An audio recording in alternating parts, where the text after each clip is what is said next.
UP की बिसात का वो वजीर जिसने चाली नहीं इतिहास बदला। आरकेवाई का स्टिकर, ना परमिट का झमेला, ना कागज।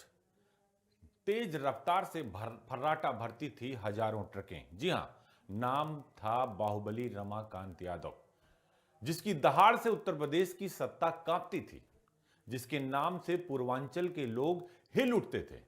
रमाकांत यादव एक ऐसा बाहुबली, दल कोई भी हो, कभी साइकिल, कभी हाथी, कभी कमल, लेकिन नाम नहीं बदला, क्योंकि नाम वही था, रमाकांत यादव।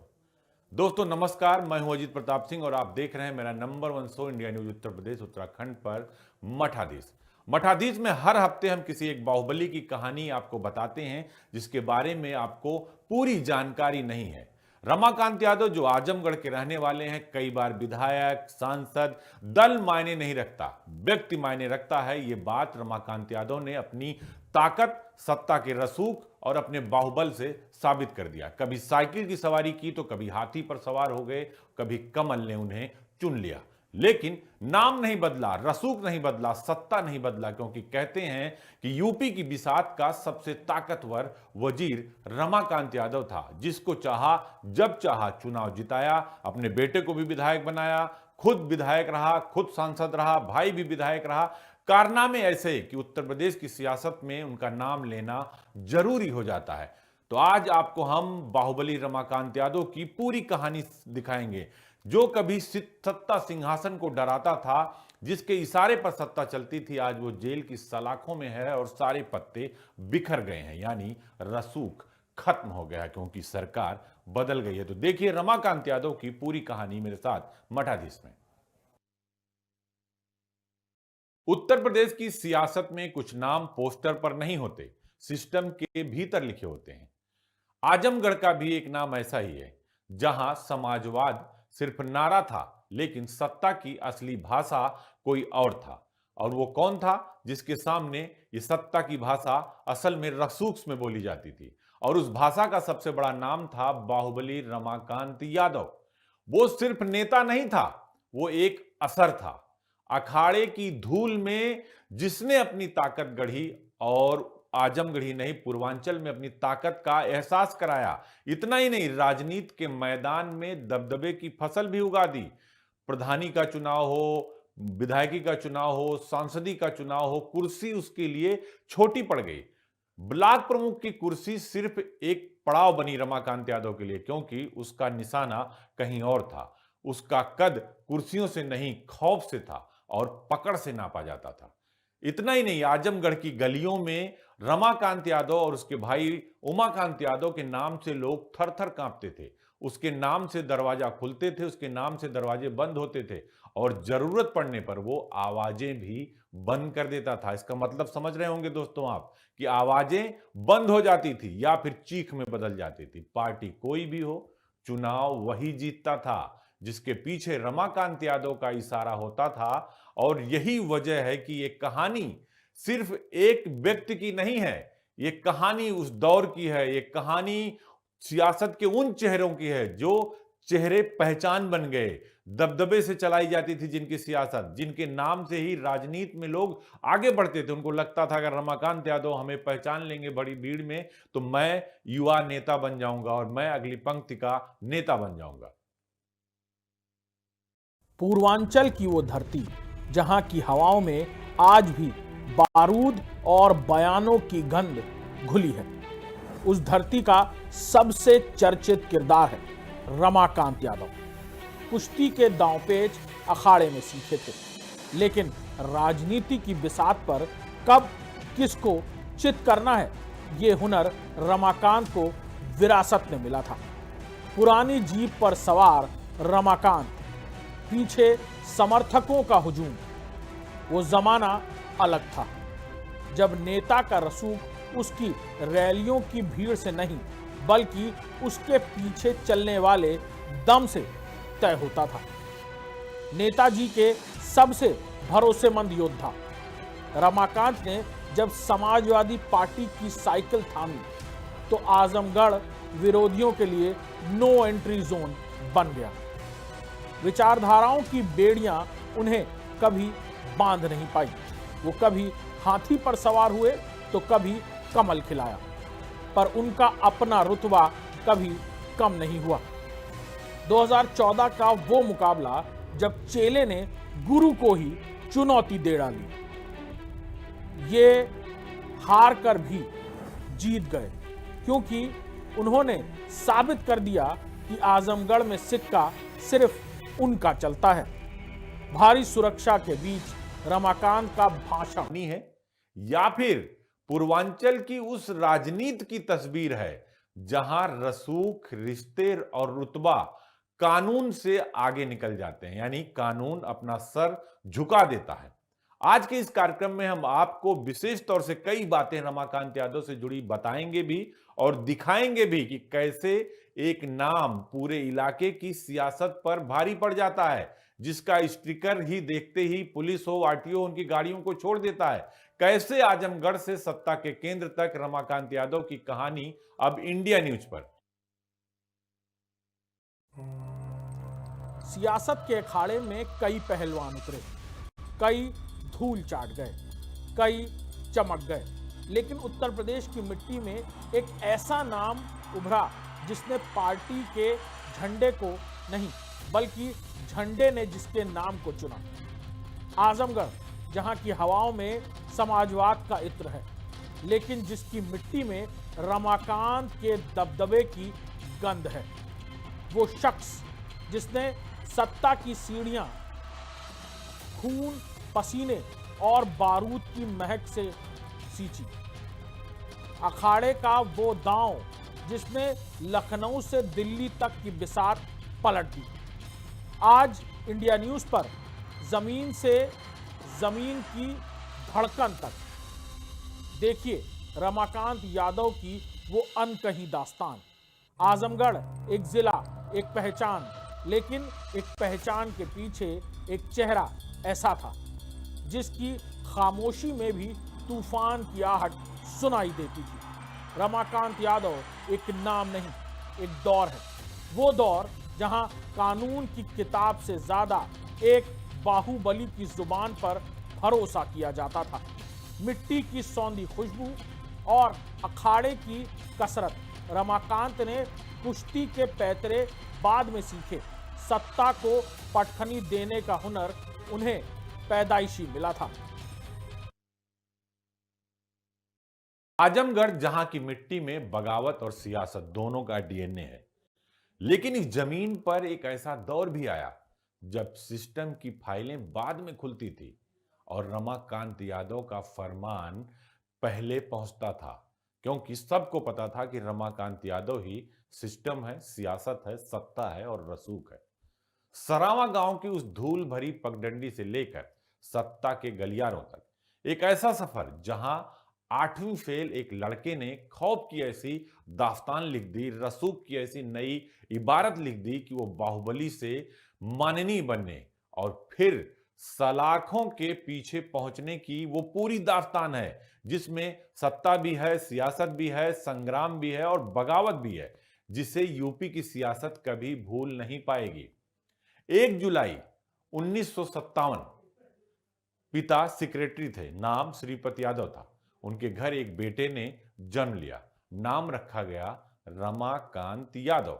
गांव के ही प्राइमरी स्कूल में उसकी पढ़ाई शुरू हुई, लेकिन 8वीं के बाद किताबों को मन नहीं लगा रमाकांत यादव का। यूं कहें कक्षा 8 के बाद किताबें पीछे ही छूट गईं और जिंदगी का रास्ता खुद ही चुने जाना लगा, यानी चुन लिया रमाकांत यादव ने खुद अपनी जिंदगी का रास्ता।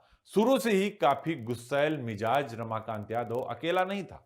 बड़े भाई लल्लन यादव और छोटे भाई उमाकांत यादव हर मोड़ पर रमाकांत यादव के साथ खड़े रहे। कभी सुख हो, दुख हो, लड़ाई का दौर हो, सियासत का दौर हो, सत्ता का दौर हो या फिर संग्राम का। ये वो दौर था जब जाति की जड़ें, यानी जातिवाद की जड़ें युवाओं की नसों में जहर की तरह दौड़ रही थी। कहते हैं महज 16 साल की उम्र में मारपीट और रंगदारी उसकी पहचान बनने लगी, क्योंकि रमाकांत यादव किसी के सामने डरता नहीं था। इसीलिए बहुत सारे मुकदमे लदे दोनों भाइयों पर। और फिर आया साल 1977, उम्र सिर्फ 20 साल। जहानागंज थाने में रमाकांत के नाम पहला मुकदमा दर्ज हुआ। यहीं से खुला उस बही खाते का पहला पन्ना जो आगे चलकर सिर्फ अपराध नहीं, सत्ता तक पहुंचने की एक सीढ़ी थी या एक कहानी लिखने वाला था। और शायद इस कहानी ने रमाकांत यादव को उस गांव से निकालकर सत्ता के सिंहासन तक पहुंचा दिया। तारीख थी 1 जुलाई 1957। आजमगढ़ के दीदारगंज का सरावा गांव एक साधारण सुबह की ओर बढ़ रहा था, लेकिन सेक्रेटरी श्रीपति यादव के घर खुशियों की गूंज थी। बेटे का जन्म हुआ, नाम रखा गया रमाकांत। गांव के प्राइमरी स्कूल की उन तंग गलियों और टूटी बेंचों पर रमाकांत का बचपन बीता। किसी ने नहीं सोचा था कि जो बच्चा आज का खा गा सीख रहा है, वो कल चलकर सत्ता की सबसे कठिन भाषा बोलेगा। 8वीं के बाद पढ़ाई से तौबा कर ली, क्योंकि रमाकांत की आंखों में किताबों के अक्षर नहीं बल्कि जमीन पर अपनी हुकूमत के सपने पल रहे थे। रमाकांत अकेले नहीं थे, उनके पीछे लल्लन यादव का तजुर्बा और उमाकांत यादव का अटूट साथ था। ये 3 भाई आजमगढ़ की फिजाओं में वो नाम बन रहे थे जिनके आने की खबर से ही बाजार बंद हो जाया करते थे। 16 साल की उम्र में जब बच्चे अपने भविष्य के ख्वाब बुनते हैं, तब रमाकांत ने रंगदारी और मारपीट का नया अध्याय लिखना शुरू कर दिया था। ये पहले तो ये लोग सब जीआरपी में सिपाही थे। रमाकांत उमाकांत, वहाँ कोई मर्डर हो गया था, कर दिया था रेलवे स्टेशन पर। उसके बाद ये सब पॉलिटिक्स में आ गए और धन बल है, बाहुबल है, जाति का सपोर्ट है, उस सब से अपना ऊपर आते चले गए। अपना जनता के काम भी किए होंगे, ऐसा नहीं है। तो ये है कि पॉपुलर होते गए अपना, और राजनीतिक दलों का संरक्षण मिलता गया। राजनीतिक दलों के संरक्षण की वजह से फलते फूलते गए। रमाकांत यादव की कहानी अब सिर्फ नाम नहीं, खौफ और दबदबे की मिसाल बन चुकी थी। जमीन विवाद ने एक ऐसी घटना को जन्म दिया जो आजमगढ़ की राजनीति और अपराध की दुनिया में सदियों तक याद रखी जाएगी। तिरघा कांड। कहते हैं कि रमाकांत और उसके भाइयों ने 4 राजपूतों को पहले गड्ढा खुदवाने पर मजबूर किया और फिर गोलियों से उनकी हत्या कर दी और उनके शव को उसी गड्ढे में दफन कर ऊपर से नमक डाल दिया गया। पुलिस ने चारों शवों को बरामद किया। रमाकांत के बड़े भाई को गिरफ्तार भी किया गया, लेकिन लचर पैरवी और गवाहों को मुकरने के कारण यह मुकदमा कमजोर पड़ गया। यह सिर्फ एक केस नहीं था, यह उस दौर की कहानी थी जहां डर, दबदबा और सत्ता कानून से पहले चलता था। और इसी खौफ और दबदबे ने रमाकांत यादव को एक साधारण अपराधी से पूर्वांचल की सियासत का शक्तिशाली नाम बना दिया।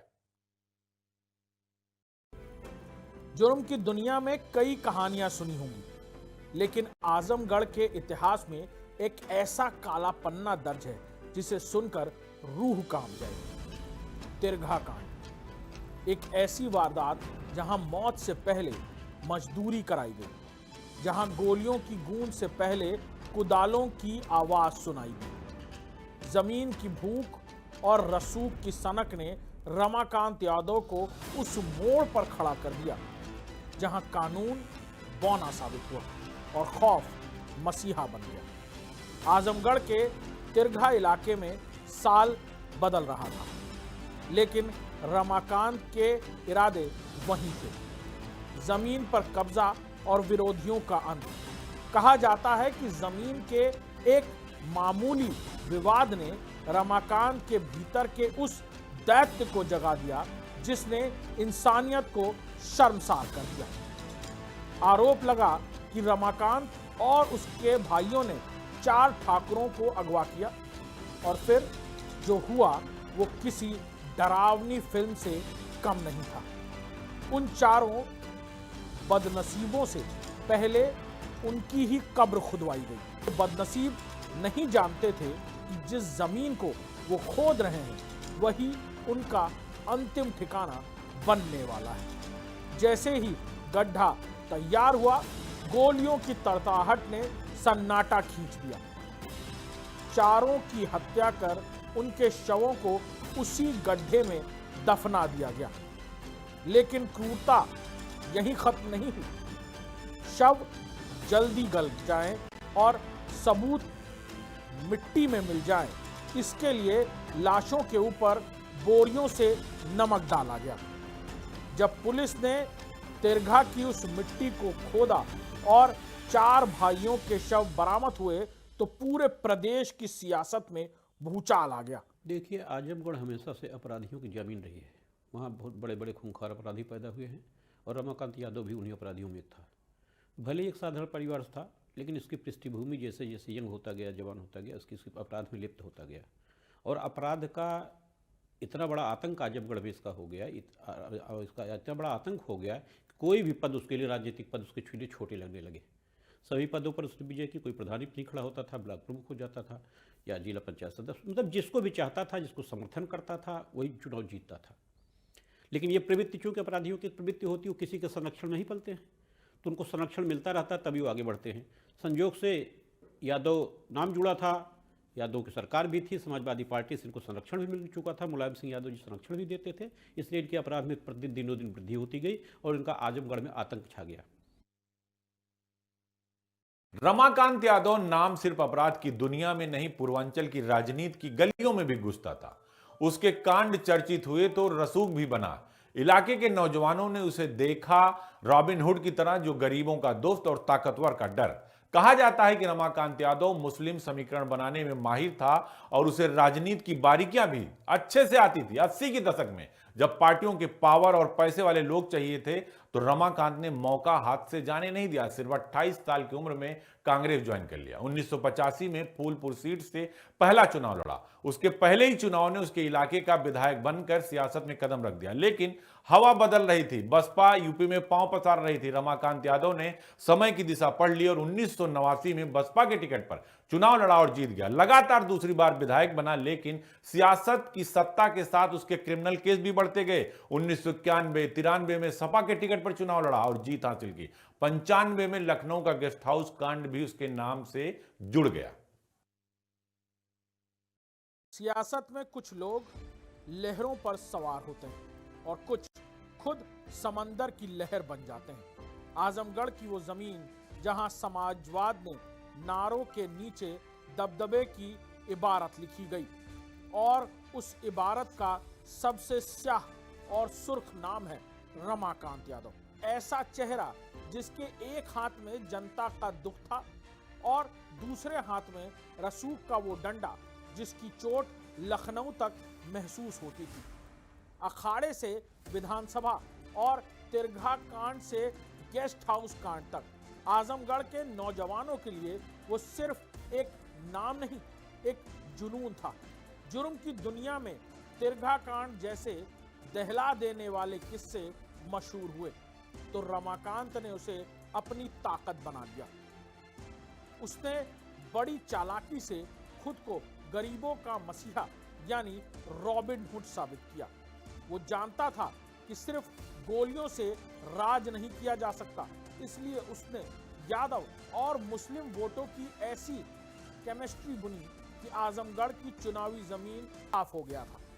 रमाकांत यादव सिर्फ बाहुबली नहीं बल्कि राजनीति के मौसम विज्ञान थे। तो गलत है, तो यही दुर्भाग्य रहा है उत्तर प्रदेश का कि यहाँ पे विभिन्न राजनीतिक दल समय समय पर ऐसे लोगों को संरक्षण प्रदान करते रहे और उनको जो है आगे बढ़ाते रहे, ठेकों में हिस्सा लेने लगे, मन मर्जी के मुताबिक हर सरकार में काम करते गए, माफिया बन गए। ये दुर्भाग्य है प्रदेश का। अब कम से कम इसके ऊपर वर्तमान समय में इस प्रकार की गतिविधियों पर रोक लगी है। आजमगढ़ की गलियों में रमाकांत यादव का नाम अब सिर्फ सुना नहीं जाता था, उसकी पकड़ का डर महसूस किया जाता था। विधायक बनने के बाद उसने राजनीति का पूरा लाभ उठाया, लेकिन उसका सबसे बड़ा लक्ष्य था दिल्ली की राजनीति में पैर जमाना। लिहाजा 1996 के लोकसभा चुनाव में रमाकांत ने अपने कदम आगे बढ़ाए। आजमगढ़ से टिकट फाइनल हुआ और अब बारी थी चुनावी रणभूमि में अपनी ताकत दिखाने की। मौका आसान नहीं था। बसपा से रामकृष्ण यादव, बीजेपी से विजय नारायण राय, कांग्रेस से पूर्व सीएम नरेश यादव और कांग्रेस तिवारी से अकबर अहमद डंपी, सबके पास ताकत थी। लेकिन रमाकांत यादव ने अपनी रणनीति और समर्थकों की ताकत दिखा दी। उसने साफ कह दिया, आजमगढ़ में किसी भी पार्टी का झंडा दिखना नहीं चाहिए और समर्थक निकल पड़े प्रचार में। जो भी झंडा दिखाई देता उसे उखाड़ा जाता या फेंक दिया जाता। नतीजा 1996 के लोकसभा चुनाव में रमाकांत यादव ने 22,000 वोटों से जीत हासिल कर ली और लोकसभा पहुंच गया। विधानसभा की कुर्सी रमाकांत यादव के रसूख के लिए अब छोटी पड़ने लगी। आजमगढ़ की गलियों में अपनी टूटी बुलवाने के बाद अब इस बाहुबली की नजरें दिल्ली के उस गुंबद पर थी जहां देश की तकदीर लिखी जाती है। 1996 का लोकसभा चुनाव, दिल्ली जाने का सपना महज एक ख्वाहिश नहीं थी, बल्कि अपनी ताकत को राष्ट्रीय मुहर लगवाने की चुनौती था। समर्थक सड़कों पर निकले और आजमगढ़ का रंग बदलने लगा। जहां बसपा का नीला या भाजपा का भगवा झंडा दिखा, उसे बेरहमी से उखाड़कर फेंक दिया गया। प्रचार करने निकले विपक्षी दलों के पसीने छूटने लगे। लेकिन कुछ दिन बाद जैसा सब राजनीतिक दलों में होता है या अपराधियों में होता है, फिर अपराधियों की इच्छा होती खुद राजनीति में जाने की। उसके बाद राजनीति में उतर आया। राजनीति में उतर आया तो इसके विधायक बनने में कई बार विधायक बना, सांसद बना। इसको कोई चुनौती देने वाला ही नहीं था। अपराध का ये वो दौर था, ये ऐसा दौर था कि वहाँ आजमगढ़ में कोई भी विपक्षी दल का, और ये जिस भी दल में गया। 1999 का लोकसभा चुनाव आजमगढ़ फिर से उभर रहा था। सियासत सिर्फ मंचों पर नहीं, सड़कों पर उतर चुकी थी। एक तरफ समाजवादी पार्टी से रमाकांत यादव तो दूसरी ओर बसपा के टिकट पर अकबर अहमद डंपी। दोनों प्रचार में निकले, नारे तेज हुए, भीड़ बढ़ी और माहौल हाथ से निकल गया। समर्थक आमने सामने आए, बहस हुई, धक्का मुक्की हुई, बदले को देखते देखते गोलियों की तड़तड़ाहट की आवाजें गूंजने लगी। आजमगढ़ थर्रा उठा। मौके पर पुलिस ने 5 लोगों को गिरफ्तार भी किया। और हां, लेकिन यह मामला नहीं रुका। जो केस दर्ज हुआ उसकी लपटें सीधे रमाकांत यादव तक पहुंची और बाद में उन्हें जेल की सलाखों के पीछे जाने पड़ा। यह कहानी सिर्फ चुनाव की हार जीत की नहीं थी, ये उस दौर की तस्वीर थी जहां सत्ता की लड़ाई बैलेट से निकलकर बंदूक तक पहुंच चुकी थी। और यहीं से रमाकांत यादव की राजनीति में एक और मोड़ आया, जहां सियासत के साथ कानून भी सामने खड़ा था। 1999 की वो तपती दोपहर, आजमगढ़ की फिजाओं में बारूद की महक पहले से ही तैर रही थी। रमाकांत यादव के अपराजेय किले को ढाने के लिए बसपा ने अकबर अहमद डंपी के रूप में अपना सबसे बड़ा मोहरा उतारा था। डंपी सिर्फ नेता नहीं थे, वो रमाकांत के खौफ को सीधी चुनौती थे। दोनों का रसूख ऐसा कि जहां से गुजरे वहां का रास्ता खाली हो जाए। आजमगढ़ की सड़कें गवाह थी कि आज कुछ बड़ा होने वाला है, क्योंकि 2 शिकारी एक ही जमीन पर अपनी हुकूमत का दावा कर रहे थे। प्रचार का शोर अपने चरम पर था। तभी एक संकरी गली के मोड़ पर दोनों बाहुबलियों के काफिले टकरा गए। पहले नारों की गूंज उठी, फिर गोलियों का दौर चला और पलक झपकते ही लोकतंत्र का वो उत्सव मैदाने जंग में तब्दील हो गया। देखते ही देखते सरेराह बंदूक तन गई। गोलियों की तड़तड़ाहट से आजमगढ़ का आसमान दहल उठा। ये चुनाव प्रचार नहीं था, ये सरेआम गैंग वॉर था। समर्थक एक दूसरे के खून के प्यासे थे और उनके नेता अपनी अपनी सल्तनत बचाने के लिए कानून की धज्जियां उड़ा रहे थे। गोलियों का धुआं छटा तो सामने खड़ी थी खाकी की सख्त चुनौती। वो तो एक सोची समझी एक स्ट्रैटेजी है, सोची समझी कार्य योजना है, जिसके अनुसार काम करते हैं। अपने क्षेत्र के लोगों को पैसा देना, बाहर से वसूली करना, ठेकों से वसूली करना और उसका कुछ हिस्सा जो है वो जनता में भी बांट देना, शादियों के दौरान कभी किसी को कोई समस्या हो, कोई बीमार हो, तो ये तो होता ही है। ये तो ज़्यादातर सब जितने भी बाहुबली हुए हैं उत्तर प्रदेश में, उनकी सबकी स्ट्रेटजी यही रही है। 1985 उत्तर प्रदेश की सियासत पुराने खांचों से बाहर निकल रही थी और उसी मोड़ पर रमाकांत पहली बार विधायक बनकर लखनऊ की सत्ता सिंहासन की नगरी में दाखिल हुआ। यह सिर्फ एक एंट्री नहीं थी, यह ऐलान था आजमगढ़ को अब अपना नया निजाम मिल चुका है। मुलायम सिंह यादव के साथ उनकी जुगलबंदी ने रमाकांत को समाजवादी राजनीति का सबसे भरोसेमंद मोहरा बना दिया। कहा जाता था पूर्वांचल में अगर नेताजी देख रहे हैं तो आंखें रमाकांत की है और अगर सुन रहे हैं तो कान भी रमाकांत का। लेकिन रमाकांत यादव किसी एक झंडे की छांव में रहने वाला नेता नहीं था। उन्होंने विचारधारा को जरूरत के हिसाब से मोड़ा, कभी बसपा, कभी बीजेपी, कभी कमल को आजमगढ़ की मिट्टी में जड़ जमाने पर मजबूर कर दिया। उनकी राजनीति का असल ईंधन था व्यक्तिगत रसूख। दल बदले, चिन्ह बदले, नारे बदले, रमाकांत का अपना वोट बैंक हर चुनाव में उनके साथ चलता रहा। और फिर आया 2014 का ऐतिहासिक चुनाव, जब शिष्य ने अपने ही राजनीतिक गुरु मुलायम सिंह यादव को सीधे चुनौती दे दी। आजमगढ़ की रणभेरी गूंजी और राजनीति के अखाड़े में गुरु और चेला सामने सीना तान कर खड़े हो गए। जीत भले ही मुलायम सिंह की रही, लेकिन रमाकांत यादव 3 लाख वोट जुटाकर यह साबित कर दिया कि आजमगढ़ की सियासत दिल्ली में नहीं, दिल में भी उसी का नाम है। क्योंकि उस समय रमाकांत यादव सिर्फ एक नेता नहीं था, आजमगढ़ की राजनीति का एक चलता फिरता सितारा था। सियासत में कुछ लोग पार्टी की उंगली पकड़ कर चलते हैं और कुछ अपनी हनक से पार्टी का रास्ता तय करते हैं। आजमगढ़, जहां का इतिहास समाजवाद की स्याही से लिखा गया, लेकिन भूगोल रमाकांत यादव के रसूख ने तय किया। अखाड़े की धूल से उठकर सत्ता के गलियारों में तूफान मचाने वाला वो नाम, जिसने कभी अपने गुरु को नहीं छोड़ा तो कभी गुरु के सामने ही ताल ठोक दी। साल 1995 यूपी की सियासत अपनी पुरानी खाल उतार रही थी। उसी शोर के बीच आजमगढ़ से एक ऐसी गूंज उठी जिसने लखनऊ के सचिवालय तक सन्नाटा फैला दिया। रमाकांत यादव पहली बार विधायक बनकर जब विधानसभा की सीढ़ियां चढ़ रहे थे, तब विरोधियों की आंखों में सिर्फ सवाल नहीं, एक खौफनाक जवाब था। उस दिन आजमगढ़ को अपना निजाम मिल चुका था, एक ऐसा निजाम जिसकी जुबान से निकला शब्द कानून था और जिसकी खामोशी उन आने वाले तूफान की आहट। मुलायम सिंह यादव और रमाकांत, ये सिर्फ दो नाम नहीं, पूर्वांचल की सत्ता के 2 पहिए बन गए। कहा जाता था कि नेताजी अगर दिल्ली या लखनऊ में चैन की नींद सोते हैं तो उसकी वजह रमाकांत का पहरा है। पूर्वांचल की हर हलचल, हर साजिश और हर समीकरण रमाकांत की आंखों से होकर गुजरता था।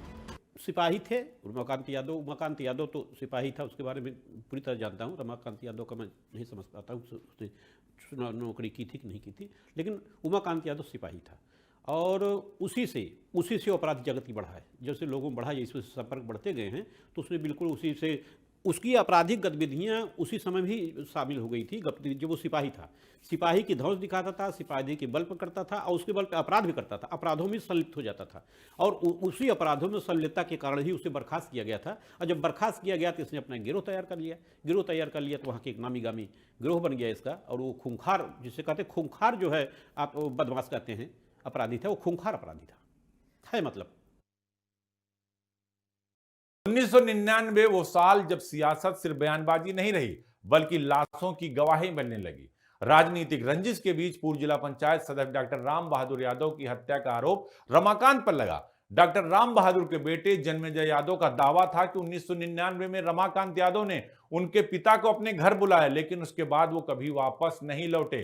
4 दिन तक खामोशी रही और फिर कुंवर नदी ने वो सच उगल दिया जिसने पूरे इलाके को दहला दिया। नदी में मिला शव हाथ, पैर, सिर और शरीर पर नुकीली चीजों से किए गए जगह जगह वार। ये सिर्फ एक हत्या नहीं थी, ये सत्ता के अंधेरे चेहरे की तस्वीर थी। और ये आखिरी आरोप नहीं था। जमीनी विवाद में रामबली की हत्या का इल्जाम भी रमाकांत यादव से जुड़ा। यानी एक तरफ सांसद और विधानसभा की राजनीति, दूसरी तरफ नदियों उतराती लाशें, फाइलों में दर्ज होते केस। सवाल यही है, क्या ये सब कुछ राजनीतिक दुश्मनी का नतीजा था, या फिर उस दौर की हकीकत जब रसूख कानून से आगे चलता था, डर गवाही की जुबान बंद कर देता था। रमाकांत यादव की कहानी यही सिर्फ राजनीति की नहीं रह जाती, ये बन जाता सत्ता, खून और सिस्टम के टकराव की कहानी। सियासत की चमक के पीछे कभी कभी ऐसी अंधेरी कोठरियां होती हैं जहां से वापसी का रास्ता सिर्फ मौत की नींद की तरह आता है। आजमगढ़ का वो दौर जहां जमीन की भूख और सियासी रंजिश ने इंसानी जान की कीमत मिट्टी से भी सस्ती कर दी थी। साल 1999 की वो शाम जब आजमगढ़ की सियासत का एक चमकता चेहरा डॉक्टर राम बहादुर यादव एक ऐसे बुलावे पर निकले जहां से वापसी की कोई सड़क नहीं थी। आरोप लगा कि रमाकांत यादव ने उन्हें दावत के बहाने अपने घर बुलाया। बेटा जन्मेजय आज भी उस मंजर को याद कर कांप उठता है। पिता उसी भरोसे से उस रसूखदार दहलीज पर गए थे जहां दोस्ती और दुश्मनी का फर्क अक्सर खून की स्याही से मिटा दिया जाता था। वो 4 दिन पूरा परिवार दरवाजे की तरफ टकटकी लगाए बैठा था, लेकिन उन्हें नहीं पता था कि माननीय के घर से निकलने वाला रास्ता अब सीधे शमशान की तरफ मुड़ चुका है। कुंवर नदी की लहरें और जुल्म की वो नुकीली इबारत 4 दिनों के सन्नाटे को कुंवर नदी की लहरों ने तोड़ा। जब पानी की सतह पर एक ऐसा सच उभरा जिसने आजमगढ़ की रूह को झंझोर दिया। डॉक्टर राम बहादुर का शव मिला, लेकिन वो लाश कम और जुल्म का दस्तावेज ज्यादा थी। हाथ, पैर, सिर, शरीर का कोई कोना ऐसा नहीं बचा जहां नुकीली चीजों से वार ना किया गया हो। दबाव बनना चाहिए सभी राजनीतिक दलों के ऊपर कि कोई भी इनको संरक्षण नहीं देगा, कोई भी इनको टिकट नहीं देगा। धीरे धीरे अब इसके ऊपर थोड़ा सा बल हो रहा है और पब्लिक का भी दबाव है। मैं समझता हूँ आने वाले समय में इसमें सुधार होना चाहिए। सीख क्या मिलती है, मतलब सीख क्या है अपना, ये तो उत्तर प्रदेश का दुर्भाग्य रहा है कि इस प्रकार के लोग जो हैं, जो गवर्नमेंट सर्विस में थे, बर्खास्त हुए, जेल गए और उसके बाद जो है फिर अब राजनीति में आ गए, राजनीति में एमएलए, एमपी बन गए, तो उससे और वर्चस्व बढ़ता चला गया। इससे होता ये है कि एक गलत संदेश समाज में जाता है और जो और बहुत से लोग हैं, छुटभइये अपराधी हैं, वो इनके साथ जुड़ने का प्रयास करते हैं, इनकी नकल करने का प्रयास करते हैं, इनको अपना जो है वो आइडियल मान बैठते हैं। इससे और समाज में गिरावट आती है। राजनीति की बिसात पर कुछ चेहरे ऐसे होते हैं जो बदलते हैं मगर मैदान नहीं छोड़ते। हार उन्हें रोकती नहीं और वक्त उन्हें बार बार नया मौका देता है। हम बात कर रहे हैं रमाकांत यादव की। 4 बार लोकसभा की सीढ़ियां चढ़ने वाले रमाकांत 1999 में समाजवादी बने, 2004 में बसपा के सहारे लोकसभा पहुंच गए, 2009 में बीजेपी के साथ जीत दर्ज की, 2014 में मुलायम सिंह यादव ने उनकी रफ्तार को रोक दिया क्योंकि मुलायम सिंह यादव वहां से सांसद चुने गए। 2019 में बीजेपी से टिकट की आस टूटी, कांग्रेस की टिकट पर भदोही से चुनाव लड़े रमाकांत यादव। जनता ने इस बार भी साथ नहीं दिया। कहते हैं राजनीति में कहानी वहीं खत्म नहीं होती। और 2022 में फूलपुर यानी पवई से सपा के टिकट पर रमाकांत यादव की एक बार फिर सत्ता में एंट्री हो गई। सियासत में कहते हैं कि कोई स्थायी दोस्त या दुश्मन नहीं होता, लेकिन रमाकांत यादव ने इस जुमले को हकीकत में बदल दिया। कभी साइकिल पर सवार होकर संसद पहुंचे तो कभी हाथी की सवारी की, और जब हवा बदली तो भगवा रंग में भी रंगे नजर आए। लेकिन ये सफर इतना आसान नहीं था। 2014 में अपनों से मिली हार और 2019 में टिकट कटने का दर्द, भदोही में हाथ का साथ भी उन्हें रास नहीं आया। लेकिन राजनीति में इस खिलाड़ी ने 2022 में फिर से साबित कर दिया कि खेल अभी खत्म नहीं हुआ। 2014 में आजमगढ़ की सरजमीन पर जब दो यादव दिग्गज टकराए तो हार रमाकांत के हिस्से में आई। 2019 में अपनी ही पार्टी ने साथ छोड़ दिया तो अपनों की बेरुखी ने उन्हें कांग्रेस की दहलीज पर ला खड़ा किया। कहने लगे थे कि रमाकांत का दौर खत्म हो गया है, लेकिन हार से थककर बैठने वालों में वो नहीं थे। 2022 के विधानसभा चुनाव में उन्होंने फिर से उसी साइकिल की हैंडल पकड़ जिसे सालों पहले छोड़ा था और फूलपुर पवई की जीत के साथ अपना खोया हुआ किला फतेह कर लिया। आप चुनावी रंजिश थी, चुनावी विवाद था। यहाँ से डंपी, मुझे लगता है बहुजन समाज पार्टी के कैंडिडेट थे। डंपी को बहुजन समाज पार्टी का, और आयन मौके पर मायावती ने उसको कैंडिडेट बनाया था। डंपी तो बहुत इच्छुक ही नहीं लड़ने के लिए, लेकिन अब मायावती उनका दबदबा था। अब मायावती को ये जलन थी कि ये डंपी छोड़, ये चला आया था बसपा छोड़ करके, बसपा छोड़ चला, तो मायावती किसी भी कीमत पर इसको हराना चाहती थी। तो उन्होंने डंपी को बुला के टिकट दिया। डंपी ने कहा कोई बात नहीं, बस जहाँ जहाँ कहीं हम वहाँ सड़ जाएंगे। अब ये चूंकि डंपी जब वहाँ गया, डंपी चूंकि नए नए थे, डंपी के ओरिजिनल भी, डंपी भी आजमगढ़ के रहने वाले हैं। उनके पिताजी बहुत बड़े पुलिस अधिकारी थे, तो वो भी वहीं के रहने वाले थे, लेकिन तब से पुलिस में आ गए थे, किधर आ गए थे। आजमगढ़ जाकर डंपी जब कहा गया तो डंपी ने चुनाव लड़ने की हामी भर ली। डंपी गए, डंपी के जब कार्यकर्ता गए वहाँ गए तो यहाँ इनके लोगों ने परेशान करना शुरू कर दिया। जहाँ जहाँ देखिए उनके लोगों समर्थकों को पीटना शुरू कर दिया, उनके समर्थक धमकाना शुरू कर दिया। आमने सामने आने पर कभी कभी गोली बंदूक भी चलने लगी आपस में। सिर्फ इसको साबित करना था, अपना वर्चस्व साबित करना था कि मुझसे बड़ा यहाँ कोई नहीं है और मुझे कोई भी चुनाव नहीं हरा सकता, और चाहे कोई भी हो, डंपी भी क्यों ना हो। बस इसी बात को लेकर के डंपी जब यहाँ से गए हैं, डंपी ने खुद कहा मैं एक पुलिस अधिकारी का बेटा हूँ, मैं अगर अपराधियों से डरूंगा तो मैं चुनाव क्या लूंगा। और पूरी फौज फाटे के साथ, ये उस दौर की बहुत बड़ी कहानी है, बहुत बड़ी उस समय चर्चा के विषय बनी थी। पूरे डंपी पूरे उसके साथ लाओ लश्कर के साथ इसके रमाकांत यादव के घर पर चढ़ गया, घर पर गोली चलवाया और कहा कि उसे बता देना कि मुझसे बड़ा गुंडा कोई नहीं है, चुनाव लड़ना हो तो शांति से लड़े, गोली बंदूक की ताकत पर चुनाव लड़ गया तो हम कमजोर नहीं पड़ेंगे। आजमगढ़ साल 1996 चुनाव का मौसम था, लेकिन माहौल में जोश नहीं, खामोशी थी।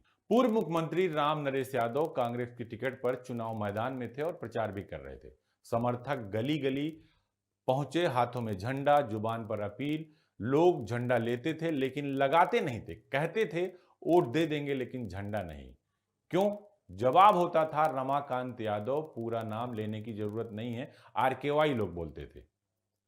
कहते थे रमाकांत भी चुनाव में है, वो जीत गया तो क्या करेगा आपको अंदाजा नहीं। वो पहली बार सपा के टिकट पर लोकसभा चुनाव लड़ रहे थे। नतीजा ये हुआ, कांग्रेस ही नहीं RKY के सामने उतरा कोई भी उम्मीदवार आजमगढ़ में अपना झंडा खुलकर नहीं लगा पाया। कहीं गलती से कोई झंडा लग भी गया तो अगली सुबह वो झंडा दिखाई नहीं देता था, यानी गायब हो जाता था। ये चुनाव अलग तरीके का था। ये चुनाव वोट का नहीं था, ये चुनाव था नाम के खौफ का। और उसी साल आजमगढ़ ने सिर्फ एक सांसद नहीं चुना, उसने चुना एक दौर, और वो दौर था रमाकांत यादव का। सियासत में अक्सर नारों की गूंज सुनाई देती है, लेकिन 1996 के आजमगढ़ में एक खौफनाक सन्नाटा पसरा था। पूर्व मुख्यमंत्री राम नरेश यादव की कांग्रेस वाली चिट्ठियां घर घर तो पहुंची, लेकिन दीवार पर झंडा बनकर नहीं चिपक सकी। जनता के हाथ कांपते थे और जुबान पर सिर्फ एक ही डर था, साहब वोट ले लो, लेकिन ये झंडा बाहर मत लगवाओ। RKY देख लेगा तो घर का क्या होगा। RKY यानी रमाकांत यादव। ये लोकतंत्र का चुनाव नहीं था और ये एक बाहुबली की दहशत का सीधा प्रसारण भी था, जहां विपक्ष के झंडे सड़कों पर लावारिस पड़े थे और हवाएं सिर्फ रमाकांत यादव के नाम की परमिट मांगती थी। चुनावी मैदान में दिग्गजों की फौज थी, पर आसमान पर सिर्फ एक ही रंग की हुकूमत थी। पूर्व सीएम के समर्थकों को जनता ने वो सच बताया जो किसी सर्वे में नहीं था। वोट हमारा, पर खंबा तुम्हारा नहीं हो सकता। रमाकांत यादव का रसूख ऐसा कि विपक्ष के झंडे सूर्यास्त से पहले ही उतर जाते थे। ये चुनावी रैलियां नहीं थी, ये उस सिस्टम की घेराबंदी थी जहां झंडा लगाना बगावत माना जाता था। जिसने झंडा लगाया उसे रमाकांत के सिपा सहलारों ने अपनी जुबान में समझा दिया। उस साल आजमगढ़ की हर ईंट ने सिर्फ एक ही नाम रटा, RKY। क्या आपने सुना है कि किसी चुनाव में पूर्व मुख्यमंत्री का झंडा लगाने से जनता मना कर दे? 1996 में आजमगढ़ की सड़कों पर कांग्रेस के झंडे तो आए, पर दीवारों ने उन्हें स्वीकार नहीं किया। लोग कहते थे RKY मैदान में है, ये नाम ही काफी है। ये डर था उस शख्स का जिसने पहली बार लोकसभा की दहलीज पर कदम रखा था। रमाकांत यादव के समर्थकों का एक ही उसूल था, आजमगढ़ में झंडा सिर्फ एक का होगा और नाम भी सिर्फ एक का, RKY। देखिए, जहाँ तक सिस्टम मालिक बनने की बात है, ये वो दौर था। सिस्टम के मालिक तो नहीं बन सकते थे, लेकिन एक जिले में अपना वर्चस्व चाहते थे। अब वो वर्चस्व इसलिए भी चाहते थे, वर्चस्व इसलिए उनका बना भी था, कुछ समय तात्कालीन जो भी मुख्यमंत्री रहा हो, चाहे मुलायम सिंह रहे तो उनके साथ रहे, मायावती रहे तो उनके साथ रहे। तो उन दौर में इन लोगों ने अपने को सीमित किया, नेता के प्रति अपना समर्पण दिखा के, नेता के प्रति अपना भाव दिखा के, नेता के प्रति आप आदर भाव दिखा करके इन्होंने मुलायम सिंह को आदर्श मानते हुए, उनका आदर भाव सम्मान करते हुए अपने साम्राज्य को आजमगढ़ में बरकरार रखा। और उससे इनको प्रशासन, जो मुख्यमंत्री इनके समर्पण में साथ में था, तो निश्चित रूप से प्रशासन इनके साथ था। कभी भी आप जान लीजिए, चाहे जितना भी बड़ा माफिया हो, जब तक प्रशासन से, शासन से कोई संरक्षण नहीं मिल सकता, तब तक कोई बड़ा माफिया नहीं हो सकता। उस दौरान इनको संरक्षण मिला था और उसी दौरान ये चूंकि आजमगढ़ में इनका वर्चस्व बनता गया। अब वही देखिए, थोड़ी सी बात हुई, वही अकबर डंपी चुनाव लड़ने आया था, उसी डंपी को इन्होंने खुलेआम चुनौती दी थी। डंपी, आप यकीन मानिए, पिछले चुनाव में उसने कहा रमाकांत मुझसे बड़ा गुंडा इस देश में कौन है। और डंपी पहला व्यक्ति था कि जो डंपी इनके घर पर चढ़ गया था पूरे हथियारों के साथ, हथियारों से लैस होकर के। उस समय रमाकांत यादव की तूती बोलती थी, उसके लोगों पर इन्होंने फायरिंग करवाई, गोली चलवाई, कहा दहशत फैलाई, को चुनाव नहीं लगे। लोगों ने जाके डंपी से कहा, डंपी यहाँ से गया, पूरे दल बल के साथ गया और उसने कहा रमाकांत साहब के घर पर चला गया, रमा साहब के घर पर चढ़ा और वहाँ बोला कि रमाकांत से बता देना मुझसे डंपी से बड़ा कोई गुंडा नहीं है। और उसी दौरान आप देखिएगा चुनाव, रमाकांत यादव चुनाव हार गए थे, डंपी चुनाव जीत गए थे। लोकतंत्र में वोट से सत्ता मिलती है, लेकिन जब सत्ता अपराध की परछाई बन जाए तो सवाल सिर्फ नेता का नहीं रहता, सिस्टम का हो जाता है। रमाकांत यादव भी 4 बार संसद की सीढ़ियों तक पहुंचे, यानी 4 बार सांसद चुने गए। लेकिन पुलिस की फाइल में नाम किसी एक केस का नहीं, पूरे 54 मुकदमे दर्ज हुए और 54 मुकदमों का पता है। हत्या हो, हत्या का प्रयास हो, अपहरण हो, गैंगस्टर एक्ट हो, एक नहीं दर्जनों संगीन धाराएं। और फिर आता है फरवरी 2022, आजमगढ़ का माहौल इलाका, जहां शराब नहीं मौत बिक रही थी। जहरीली शराब कांड, दोस्तों आपको याद होगा। इस शराब कांड में 13 से ज्यादा लोगों की जानें गई, 60 से ज्यादा लोग तड़पते हुए अस्पताल पहुंचे। जिस ठेके से यह शराब बिकी, वो ठेका बाहुबली रमाकांत यादव के भांजे रंगेश यादव का था। और इस केस में रमाकांत यादव खुद आरोपी हो गए।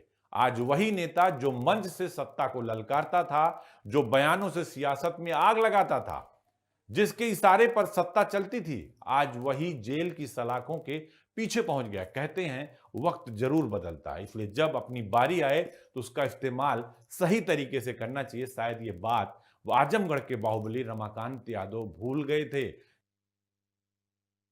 कुछ लोग इतिहास लिखते हैं और कुछ लोग पुलिस की केस डायरी रमाकांत यादव एक ऐसा नाम जिसके लिए विधानसभा और जेल के बीच की दूरी हमेशा बहुत कम रही। 54 आपराधिक मुकदमे, जिसमें हत्या से लेकर अपहरण तक की स्याही घुली है।